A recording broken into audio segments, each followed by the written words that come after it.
ഈ ഏതൊരു തിരഞ്ഞെടുപ്പ് വന്നാലും അതിപ്പോൾ സംസ്ഥാനത്ത് ഏതൊരു തിരഞ്ഞെടുപ്പ് വരികയാണെങ്കിലും അതിൻ്റെ അവസാന ലാപ്പിലേക്കൊക്കെ എത്തുന്ന സമയത്ത് മതരാഷ്ട്രീയമൊക്കെ വലിയ രീതിയിൽ ചർച്ചയാകുമല്ലോ. ഇപ്പോൾ നമ്മൾ നിലമ്പൂരിലും കണ്ടുകൊണ്ടിരിക്കുന്നത് തന്നെയാണ്.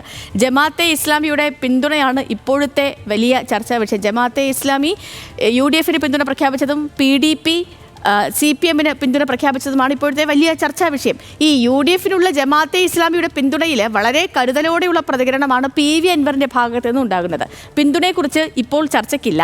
ജമാഅത്തെ ഇസ്ലാമിയുമായി സഹകരിക്കണോ എന്ന് തീരുമാനിക്കേണ്ടത് രാഷ്ട്രീയ പാർട്ടികളാണ്. ഇപ്പോൾ മണ്ഡലത്തിൽ എത്തിയിരിക്കുന്നത് വിരുന്നുകാർ മാത്രമാണെന്നും പിണറായി സത്തിനെതിരെ നിലപാടെടുത്തവരെ നിലമ്പൂറുകാർ തിരിച്ചറിയണമെന്നും PV അൻവർ പറഞ്ഞു. PV അൻവറിന്റെ വാക്കുകളിലേക്കാണ് ആദ്യം. നിലമ്പൂർ ഉപതെരഞ്ഞെടുപ്പിന് ഇനി 8 ദിവസം മാത്രം. പരസ്യപ്രചരണത്തിന് 6 ദിവസവും. സ്ഥാനാർത്ഥികളെല്ലാവരും പ്രചരണത്തിലാണ്. PV അൻവർ ഇന്ന് നമ്മോടൊപ്പമുണ്ട്. ശ്രീ PV അൻവറിനെ മറ്റ് സ്ഥാനാർത്ഥികളെ പോലെ റോഡുകളിലും മറ്റും പരസ്യപ്രചരണ രംഗത്ത് കാണുന്നില്ല. എന്താണ് PV അൻവർ എങ്ങനെയാണ് വോട്ട് ചോദിച്ചു പോകുന്നത്? അല്ല, ഇപ്പം മുഖത്തെ പരിചയപ്പെടുത്താൻ വന്ന ആളുകളല്ലേ. ഒരു സ്ഥാനാർത്ഥിയെ പരിചയപ്പെടുത്തുക, അയാളുടെ വണ്ടിയിലെ മുകളിൽ കയറി ഇങ്ങനെ പോകുന്നു. ഞാൻ 9 കൊല്ലമായിട്ട് ഇവിടെ അല്ലേ, പിന്നെ ആ ടാറ്റ പറയണോ? ടാറ്റ പറഞ്ഞ് നടക്കുന്നവരൊക്കെ ജനങ്ങൾ ടാറ്റ പറഞ്ഞയക്കും. അതുകൊണ്ടാണ് തൽക്കാലം ആ ടാറ്റ പറച്ചിലിന് ഞാനില്ല എന്ന് ഉദ്ദേശിച്ചത്. ആ സ്ഥാനാർത്ഥികളെ പോലെ അത്ര പണം ചെലവഴിച്ചുകൊണ്ട് വലിയൊരു പ്രചരണ രംഗത്തേക്ക് അങ്ങനെ പോയി കഴിഞ്ഞിട്ടുണ്ടെങ്കിൽ അത് ഒരു തെരഞ്ഞെടുപ്പ് ഘട്ടത്തിൽ അത്തരത്തിലൊരു വലിയ വോട്ട് നേടാനുള്ള കാരണമാവോ?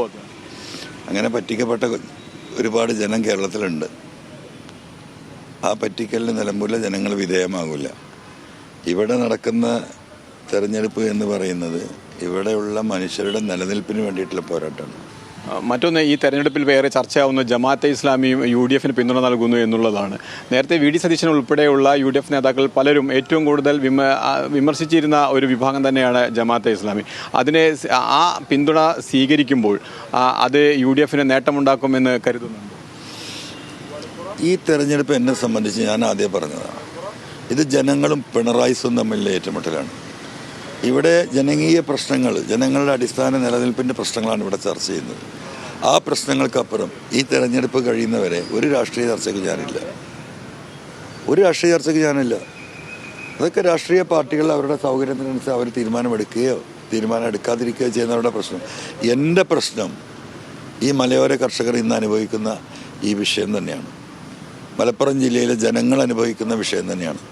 പോലീസുമായി ബന്ധപ്പെട്ട് ഈ നിരവധിയായ കള്ളക്കേസുകൾ, ഈ തൊഴിലാളികളുടെ പ്രശ്നങ്ങൾ, വാഹനത്തിന് ഫൈന് ചുമത്തൽ, മണൽ തൊഴിലാളികളെ നിരന്തരമായിട്ടുള്ള പീഡനങ്ങൾ, ഇത്തരത്തിൽ ഞാൻ ഉയർത്തിയ ഈ നാടിൻ്റെ ജനകീയ വിഷയമാണ് എൻ്റെ രാഷ്ട്രീയം. അതിലപ്പുറം ഒരു രാഷ്ട്രീയം പറയാൻ ഈ കാര്യത്തിൽ ഞാൻ ഉദ്ദേശിക്കുന്നില്ല.